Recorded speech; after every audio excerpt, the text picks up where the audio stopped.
जिले में अवैध खनन थमने का नाम नहीं ले रहा है।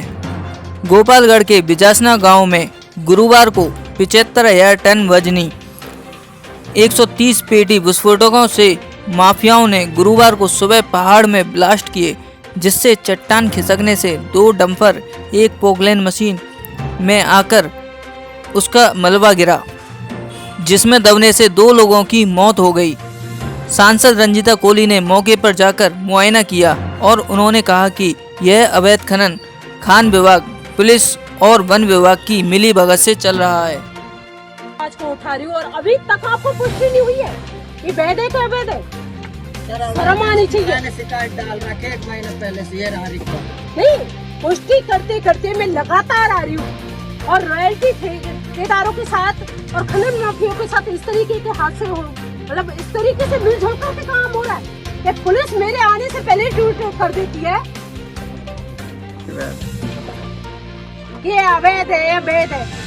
तो ये क्या चल रहा है मुझे समझ ही नहीं आ रहा।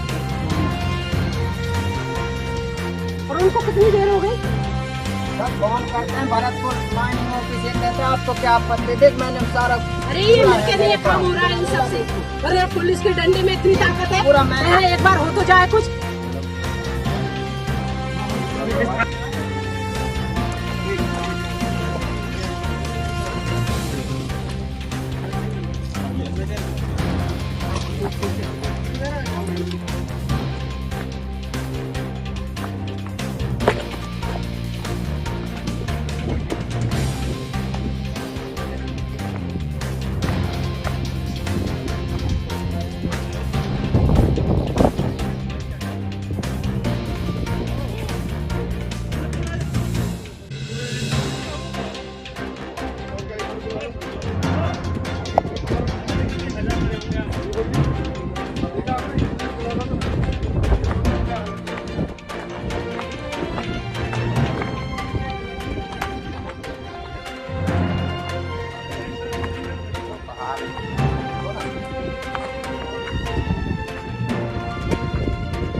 अरे वहीं से निकलेंगे, तुम में कहीं से बात कर लो।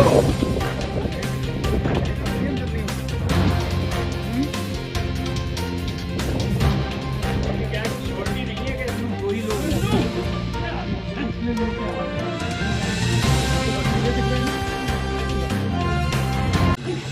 ये हादसा हुआ अभी बहुत बड़ा। ये वैध था या अवैध था? 2 मीटर 3 मीटर ये मैं नहीं सुनना चाहती। आप ये चीज जो हादसा हुआ था वो बंद योजना का है और हमने जो केस बनाया है अभी हम सामने परसों।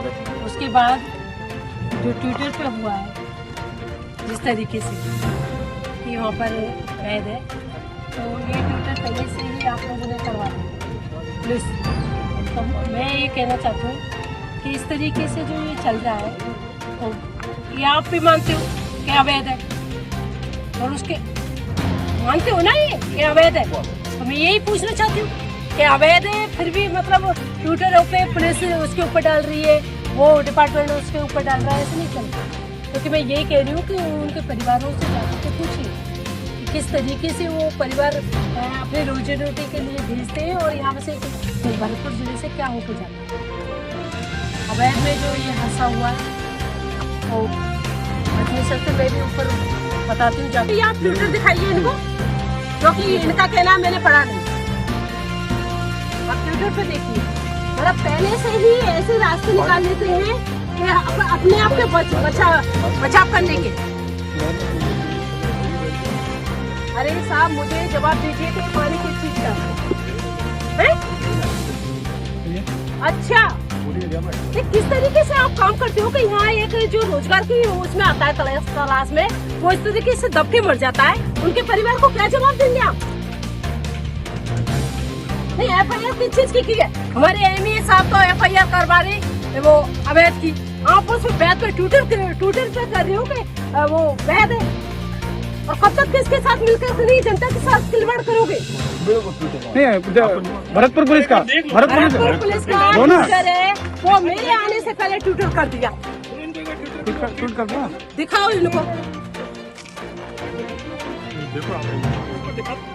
पुलिस का ये पढ़ गया। पुलिस का ट्विटर है कि वो वैध है। नहीं ये इस तरीके से कि मैं यहाँ पहुँचूँ ना, उससे पहले ट्विटर हो गया है। और कब तक हम लोग झूठ बोलेंगे जनता के साथ? कब तक खिलवाड़ करेंगे हम लोग? पुलिस प्रशासन, पुलिस प्रशासन।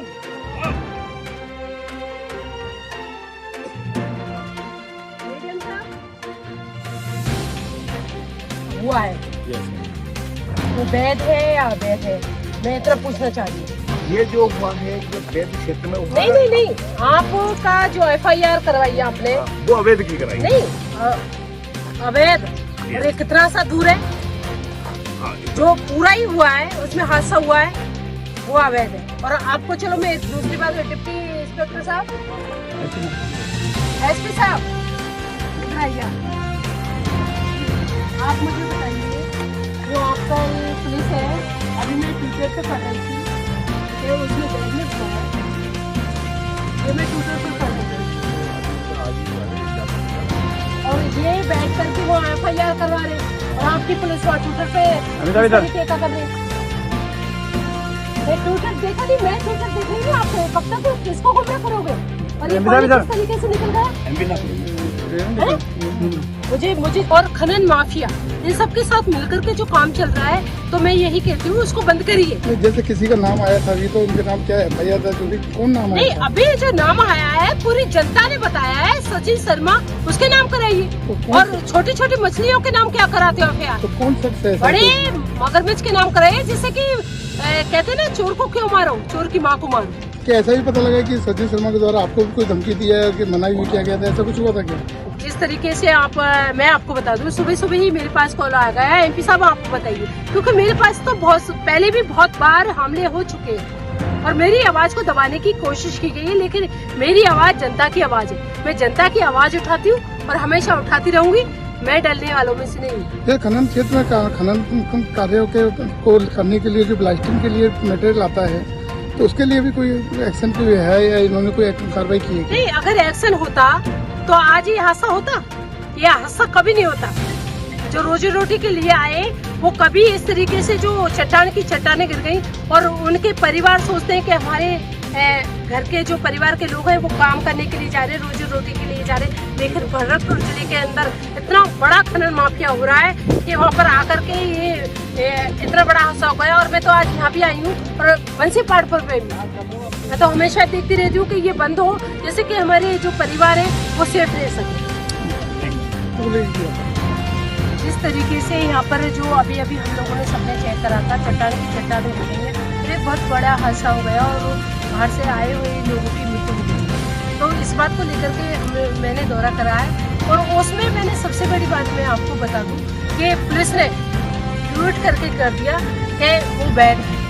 और जब मैंने अभी AME साहब से बात करी, उन्होंने अवैध उसको बताया है, तो आप देखिए किस तरीके से यहाँ पर एक दूसरे के ऊपर बातें डाली जाती है और इसलिए ये अवैध यहाँ पर नहीं रोक पा रहा है। जैसे कि पता लगा 2 लोग मरे हैं और मरने के बाद भी जो मामला दर्ज कराया गया है कि किसी के परिजन द्वारा कराया गया है, क्या खनिज विभाग का फर्ज नहीं बनता है या किसी और पुलिस का फर्ज नहीं बनता कि मुकदमा दर्ज कराया? नहीं, बिल्कुल खनिज विभाग का फर्ज बनता है, पुलिस का फर्ज बनता है। जिस तरीके से बाहर से आए हुए लोग अपनी रोजी रोटी के लिए आ रहे, लेकिन आज उनके परिवार को जाकर पूछिए आप तो उन पर क्या बीत रही है। इस तरीके से जो अवैध चल रहा है, बहुतों के परिवार उजड़ गए।